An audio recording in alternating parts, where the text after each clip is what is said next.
Breaking news. Ration బియ్యం దందాపై మాజీ మంత్రి పేర్ని నాని సతీమణి పేర్ని జయసుధపై కేసు నమోదైంది. బందరు తాలూకా పోలీస్ స్టేషన్లో ఫిర్యాదు చేశారు సివిల్ సప్లైస్ కార్పొరేషన్ కృష్ణా జిల్లా అసిస్టెంట్ మేనేజర్ కోటిరెడ్డి. గత వైసీపీ ప్రభుత్వంలో తన సతీమణి జయసుధ పేరిట బందరు మండలం పొట్లపాలెంలో గోడౌన్ను నిర్మించారు పేర్ని నాని. దీన్ని సివిల్ సప్లైస్ కు బఫర్ గోడౌన్ గా అద్దెకిచ్చారు. గత 10 రోజుల క్రితం వార్షిక తనిఖీల్లో భాగంగా పేర్ని నాని గోడౌన్ను తనిఖీ చేశారు సివిల్ సప్లైస్ అధికారులు.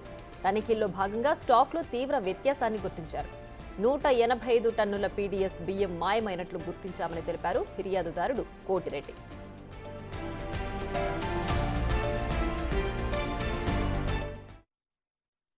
అన్ని బఫర్ గోడౌన్స్ ఇన్స్పెక్షన్ చేయమని చెప్పి ఆర్డర్ రావడం జరిగింది. అదే టైంలో విజిలెన్స్ వాళ్ళు కూడా ఒక గోడౌన్లో షార్టేజ్ ఉందని చెప్పి నోటీస్ చేసి మా ఆఫీస్ దగ్గరికి రావడము, ఆ బఫర్ గోడౌన్ దగ్గరికి వెళ్ళడం కూడా జరిగింది. ఈ రెండింటిని దృష్టిలో ఉంచుకొని అదే టైంలో ఆ గోడౌన్ సంబంధించిన ఇన్వెస్టర్ కూడా అక్కడ లాస్ ఉంది, నాకు తెలియకుండా జరిగిన లాస్, అది వే బ్రిడ్జ్లో వచ్చిన ఫాల్ట్ వల్ల నా గోడౌన్లో తక్కువ ఉన్నాయని చెప్పి ఒక రిప్రజెంటేషన్ జేసీ గారికి ఇవ్వడం జరిగింది. ఈ మూడింటిని బేస్ చేసుకొని ఆ గోడౌన్ ఇన్స్పెక్షన్ చేయడం జరిగింది. దానిలో ఇన్స్పెక్షన్ చేయడంలో భాగంగా 3708 బ్యాగ్స్ షార్టేజ్ ఉండడం జరిగింది. దానికి సంబంధించి హెడ్ ఆఫీస్కి నివేదిక పంపితే వాళ్ళు డీటెయిల్డ్ ఎంక్వైరీ చేయండి అని చెప్పి రాశారు. అట్ ది సేమ్ టైం ఒక కంప్లైంట్ కూడా పోలీస్ స్టేషన్లో ఫైల్ చేయండి అని చెప్పి చెప్పడం జరిగింది. దానిలో భాగంగా ఈ ఫైల్ చేయడం జరిగింది. ఆ గోడౌను జేఎస్ వేర్ హౌస్ అని ఒక గోడౌన్, అది 5000, అంటే దాని కెపాసిటీ 5000, మన దగ్గర షార్టేజ్ మాత్రం 185 మెట్రిక్ టన్స్.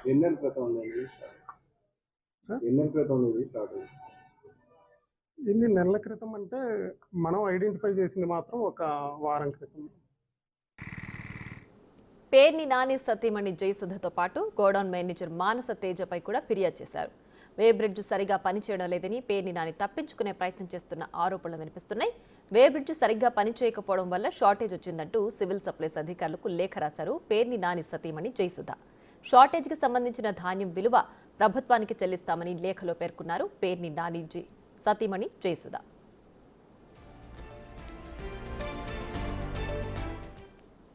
రైట్గా మరింత సమాచారం మా ప్రతినిధి శివ అందిస్తారు. శివ, చెప్పండి, పేర్ని నానికి సంబంధించిన గోడౌన్లో అవకతవకలు జరిగినట్లుగా కూడా ఫిర్యాదు చేశారు కదా, దీనికి సంబంధించిన డీటెయిల్స్ ఏంటి? మొత్తం మీద చూసుకుంటే మాజీ మంత్రి కృష్ణా జిల్లా వైఎస్ఆర్సీపీ అధ్యక్షుడు పేర్ని నాని సతీమణి జయసుధ, అలాగే మేనేజర్పై కూడా మానస తేజపై కూడా కేసు నమోదు చేస్తూ సివిల్ సప్లై అధికారులు పోలీస్ స్టేషన్లో ఫిర్యాదు చేయడం జరిగింది. కొద్దిసేపు క్రితమే ఏదైతే 2020కి సంబంధించి కూడా ఒక గోడం 5000 టన్నుల కెపాసిటీ గల గోడాన్ని 5000 రూపాయల అద్దెకు చొప్పుకొని కూడా వైఎస్ఆర్సీ ప్రభుత్వ హయాంలో సివిల్ సప్లైకి ఏదైతే పేర్ని నాని కుటుంబ సభ్యులు ఆయన సతీమణి పేరు మీద ఉన్న భవనాన్ని లీజుకి ఇవ్వడం జరిగింది. అయితే ఇటీవల కాలంలో దానికి సంబంధించి సివిల్ సప్లై శాఖకి సంబంధించిన రేషన్ బియ్యం మొత్తం కూడా అక్కడే నిల్వ చేస్తారు. అయితే గత నెలలో వే బ్రిడ్జి సక్రమంగా పనిచేయట్లేదు, వే బ్రిడ్జికి సంబంధించి కొన్ని అనుమానాలు తావిస్తుంది. దాంట్లో కౌంట్ చేసిన సమయంలో కొంచెం అవకతవకలు, అంటే తక్కువ ఎక్కువ వస్తున్నాయి, దీనిపై కొంత బియ్యం తగ్గినట్లు తనకు అనుమానం వస్తుందని చెప్పి కూడా పేర్ని నాని సతీమణి జయసుధ సివిల్ సప్లై అధికారులకు కూడా లేఖ రాయడం జరిగింది. దాదాపుగా 3200 బస్తాలకు సంబంధించిన రేషన్ బియ్యం తగ్గాయని చెప్పి లేఖ రాశారు. దీనికి సంబంధించిన వెంటనే అప్రమత్తమైన సివిల్ సప్లై అధికారులు వెంటనే గోడాన్ని పరిశీలించడంతో దాదాపుగా 3700కు సంబంధించిన బస్తాల రేషన్ బియ్యంలో తగ్గుదల గుర్తించండి. అంటే నాని సతీమణి చెప్పిన దానికి అధికారులు చెప్పిన దానికి దాదాపుగా 500 బస్తాల వ్యత్యాసం కనిపించింది. ఓవరాల్గా చూసుకుంటే 185 టన్నుల బియ్యానికి సంబంధించి కూడా తగ్గినట్లు కూడా గుర్తించారు. దీనికి సంబంధించి కూడా దాదాపుగా 45 లక్షల రూపాయల పైగా కూడా చెల్లింపులు చేయాలని చెప్పి కూడా దానికి మార్కెట్ ప్రైస్ కనిపిస్తుంది. అయితే దీనికి డబల్ చెల్లించాల్సిన పరిస్థితి కనిపిస్తూ ఉందని చెప్పి కూడా సివిల్ సప్లై అధికారులు లేఖ రాయడం జరిగింది. దీనిపై క్రిమినల్ కేసులు నమోదు చేయాలని చెప్పి కూడా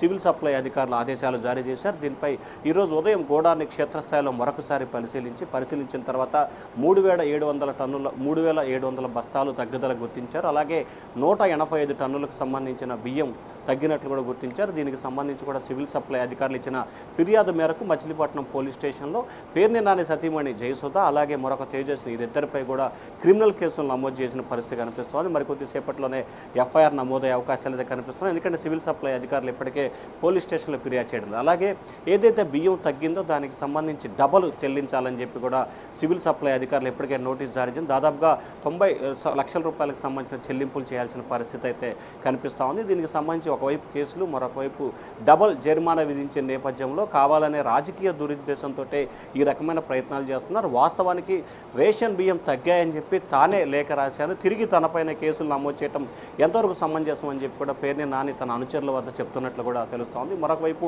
ఇంకా అసలు ఇప్పుడే కాదు, గతంలో అసలు ఏ స్థాయిలో తగ్గినాయి. ఎందుకంటే గత 4 సంవత్సరాల కాలం అంటే 2020 నుంచి కూడా అక్కడి నుంచి రేషన్ బియ్యానికి సంబంధించి కూడా ఆ జిల్లాకు సంబంధించి అటు ఇటు ట్రాన్స్పోర్ట్ చేయడం జరుగుతుంది. సో ఈ నేపథ్యంలోనే గతంలో ఇదే స్థాయిలో తగ్గుదల జరిగింది. అసలు ఎప్పటి నుంచి ఈ తగ్గుదల స్టార్ట్ అవుతుంది, ఎంత మేరకు తగ్గుదల స్టార్ట్ అయింది అనే దానికి సంబంధించి కూడా సమగ్రమైన వివరాలు సేకరించాలని చెప్పి కూడా రాష్ట్ర సివిల్ సప్లై శాఖ అధికారులు జిల్లా సివిల్ సప్లై అధికారులకు ఆదేశాలు జారీ చేసినట్టు తెలుస్తోంది.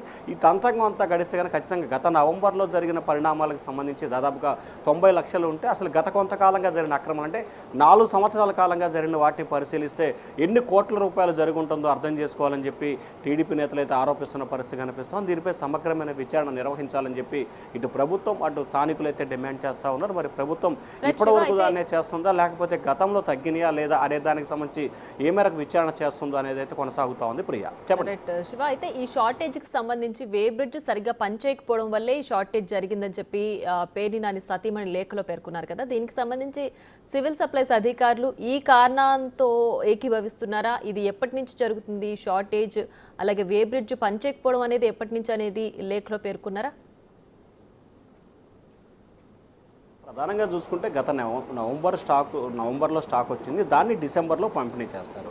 వే బ్రిడ్జి సరిగ్గా పనిచేయకపోవడం వల్ల వ్యత్యాసాలు వచ్చాయనేది జయసుధ చెప్తున్న మాట. అయితే వే బ్రిడ్జిలో పనిచేయనప్పుడు తగ్గుదల వచ్చినప్పుడు మరొక వే బ్రిడ్జిలో చేయాలి, లేకపోతే తగ్గుదల అసలు కరెక్ట్గా ఇంత తగ్గిందని మీరు ఎలా ఐడెంటిఫికేషన్ చేస్తారు? సో దీంట్లో వేరే రకరకాల కారణాలు ఉన్నాయనేది సివిల్ సప్లై అధికారులు చెప్తున్న వాదన. ఎందుకంటే 3200 బస్తాలు తగ్గుదల వచ్చాయని చెప్పి జయసుధ లేఖ రాసింది. అంటే వే బ్రిడ్జి పనిచేయనప్పుడు కరెక్ట్గా ఇంత తగ్గింది, ఇన్ని తగ్గిదాయి అని ఏ రకంగా చెప్తారు? అసలు దీంట్లో ఏముంది? అసలు గత నెల ఎన్నో తగ్గినాయా లేదా అంతకుముందు కూడా తగ్గినాయి అనే దానికి సంబంధించి కూడా పూర్తి స్థాయిలో విచారణ చేపట్టాలని చెప్పి కూడా ప్రభుత్వం అయితే అంటే సివిల్ సప్లై అధికారులు భావిస్తున్నారు. మరొక వైపు దీనికి సంబంధించి కూడా అసలు నిజంగా వే బ్రిడ్జి పనిచేయలేదు, అసలు వే బ్రిడ్జి ఎప్పటి నుంచి పనిచేయట్లేదు, ఆ వే బ్రిడ్జి పనిచేయడం మరో దగ్గర ఎందుకు తనిఖీలు చేయలేదు, సో ఆ వే బ్రిడ్జిలో ఎటువంటి ఇబ్బందులు ఉన్నాయనే దానికి సంబంధించి కూడా దానికి సంబంధించిన శాఖ అధికారులు కూడా అంటే ఏదైతే తూనికలు కొలతల శాఖలకు సంబంధించిన నిర్వాహకులు వే బ్రిడ్జిని చూస్తారు వారికి కూడా దానికి సంబంధించిన సమగ్రమైన వివరణ సేకరించాలని చెప్పి కూడా సివిల్ సప్లై శాఖ జిల్లా కలెక్టర్ ద్వారా కూడా తునికలు కొలతల అధికారులకు ఆదేశాలు జారీ చేసినట్టు తెలుస్తోంది. దానికి సంబంధించిన నివేదిక కూడా ఇవాళ రేపట్లో వస్తుంది. సో ఆ నివేదిక కూడా వచ్చిన తర్వాత దీంట్లో వాస్తవం ఎంత ఉంది, అసలు ఎప్పటి నుంచి వే బ్రిడ్జి పనిచేయట్లేదు, ఇప్పుడు ఎందుకు బయటకు తీసుకురావడం జరిగింది అనే దానికి సంబంధించి కూడా పూర్తి స్థాయిలో వివరాలు అయితే సేకరించే ప్రయత్నాలు కొనసాగుతున్నాయి. వచ్చిన తర్వాత ఎంతవరకు జరిగింది, గత కొంతకాలంగా జరిగిందా, ఇప్పుడే జరిగిందా, ఈ ఒక్క నెలలోనే జరిగిందా, లేకపోతే 2020లో ఆయన లీజుకు తీసుకున్న దగ్గర నుంచి ఈ ప్రక్రియ జరుగుతుందా అనే దానికి సంబంధించి కూడా లోతుగా విచారణ చేపట్టే అవకాశాలు అయితే కనిపిస్తూ ఉన్నాయి. Priya. Right Shiva, thanks for the updates.